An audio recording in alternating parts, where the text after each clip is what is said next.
Champions ટ્રોફીમાં આજે ભારત પાકિસ્તાન વચ્ચે ટક્કર. દેશભરમાં ક્રિકેટ ફીવર છવાયો, ચાહકોમાં ઉત્સાહ.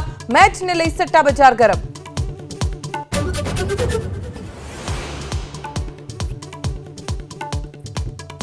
પ્રધાનમંત્રી આજે બાગેશ્વર ધામની લેશે મુલાકાત. મેડિકલ એન્ડ સાયન્સ રિસર્ચ ઇન્સ્ટિટ્યૂટનો શિલાન્યાસ કરશે.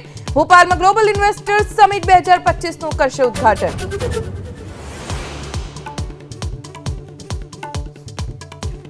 છેલ્લા રવિવારને લઈ પ્રયાગરાજમાં ભારે ભીડ. 25 કિલોમીટર લાંબો ટ્રાફિક જામ. મધરાતથી સંગમ માર્ગ પર સૈલાબ. સવારથી 32 લાખ લોકોએ લગાવી આસ્થાની ડૂબકી.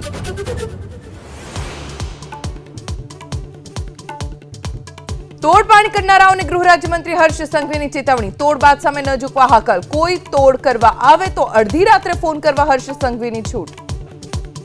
અમે તમારી જોડે ઉભા રહીશું.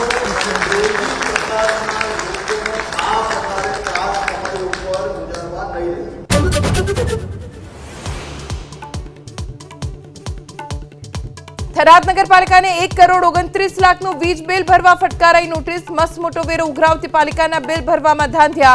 આગામી સમયમાં કપાઈ શકે છે વીજ કનેક્શન.